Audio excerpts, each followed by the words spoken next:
morning mga ka-OFW around the world and welcome back to my channel. If you are new here, please do like, share and subscribe to my channel and also hit the notification bell so you will notify every time I upload new videos. Thank you. Today in this video ay titikman po natin ang isa sa pinakasikat na chicken restaurant dito sa Saudi Arabia. Actually, itong restaurant na ito ay nagmula pa talaga sa Jeddah. Pero ngayon po ay meron na sila dito sa Riyadh. So ano pang hinihintay natin guys? Tikman na natin ang kanilang ipinagmamalaking chicken. At papunta na nga po tayo sa Al Baik Restaurant kung saan masarap daw ang native chicken mula sa Jeddah, Saudi Arabia. O yan na guys, magpo-parking na tayo kasi andito na tayo sa Al Baik Restaurant. Actually, this is road going to my room. Ito ay Airport Road or Tumama Road kung hindi ako nagkakamali. Tara guys, tingnan natin ang loob kung anong mga menu ang meron sila. At syempre, para tikman natin ang kanilang pagkain na ipinagmamalaki na sabi nila ang pinakaunang chicken restaurant dito sa Saudi Arabia na native talaga from Jeddah. So halika na sa loob guys, tingnan natin at go-order na tayo ng mga pagkain na ating titikman. Sama ko nga pala dito ang isa kong engineer na napakabait, pero ngayon ay treat ko siya dahil ako ang nag-aya. So tara na guys!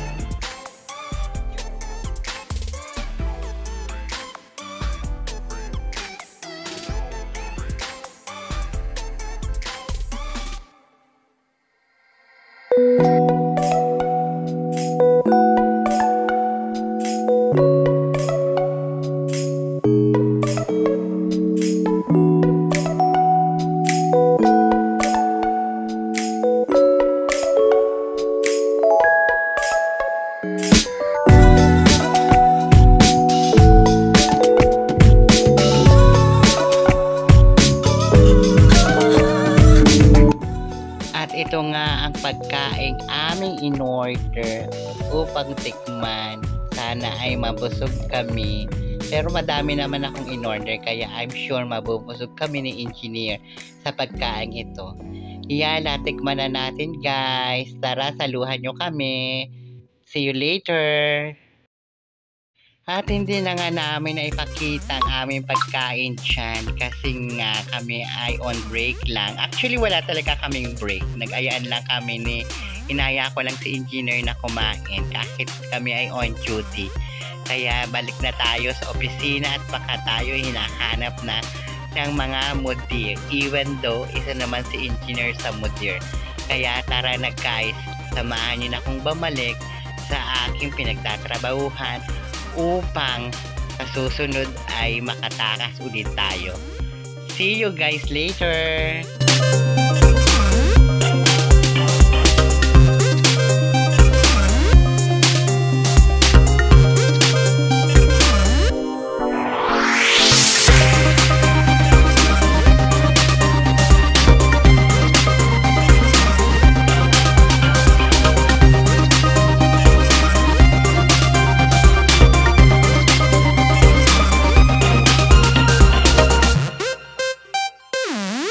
At dahil nga takas lang kami, kailangan na namin bumalik ng opisina ni engineer.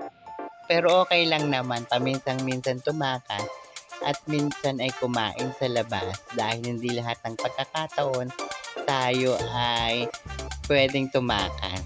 Kung may pagkakataon tayo, pwede naman tayong pumunta sa labas kahit on duty. Pero hindi ko sinasabing gawin nyo yun ha guys, masama yun.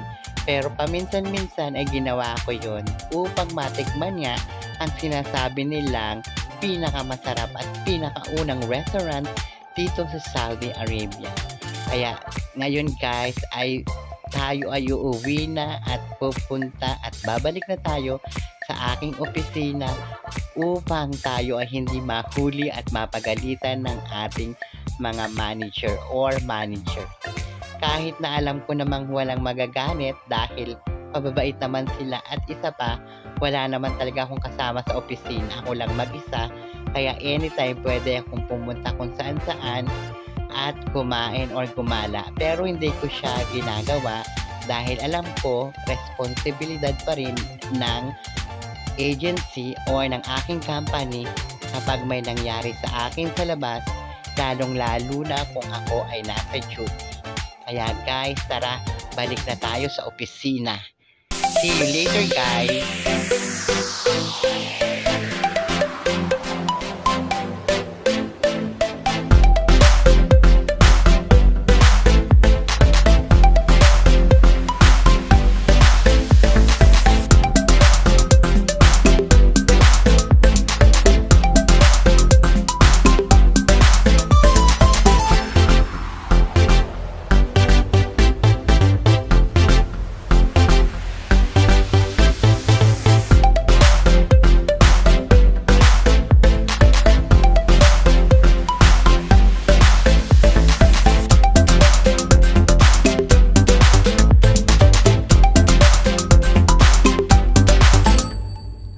Malapit na nga kami sa aming pinagtatrabahuhan or sa aming workplace. Kung nakikita yung mga building na yan, saan kami nagtatrabaho.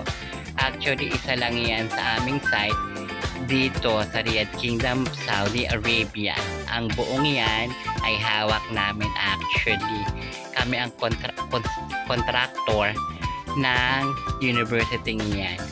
Pero magkaiba kami ng site ni engineer dahil ako ay sa opisina at meron siyang opisinang kanya.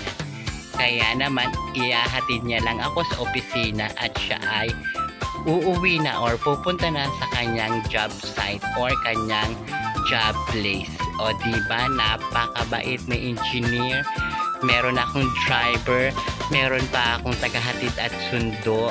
Kaya na guys, huwag niyong gayahin ha. Inuulit ko, huwag niyong gayahin ang pagtakas, lalong-lalo na kung kayo ay nasa duty. Yan nga, pumasok namin sa gate number 3 upang makahatid ako ni engineer. Kaya na guys, salamat sa panonood. Keep safe and God bless. See you sa ibang videos na darating. Salamat.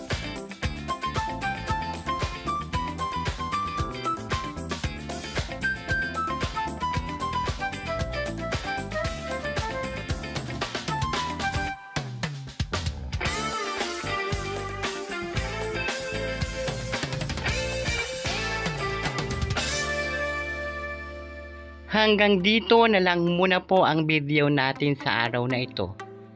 Naway natuwa po kayo o nasihan po kayo na kahit pa paano ay nailibot ko kayo dito sa Riyadh Kingdom of Saudi Arabia. Paalala po sa lahat ng OFW dito sa Saudi Arabia or saan mang sulok ng mundo. Mag-ingat, magdasal. Mahalin ang sarili at pamilya sa Pilipinas. Muli, ako po si Isumi Kabungkal na lagi nagpapaalala, be a responsible OFW. Maraming salamat po at mabuhay po tayong lahat. Keep safe and God bless everyone. Hanggang sa muling pagkikita sa aking video, maraming salamat po sa panonood. See you guys!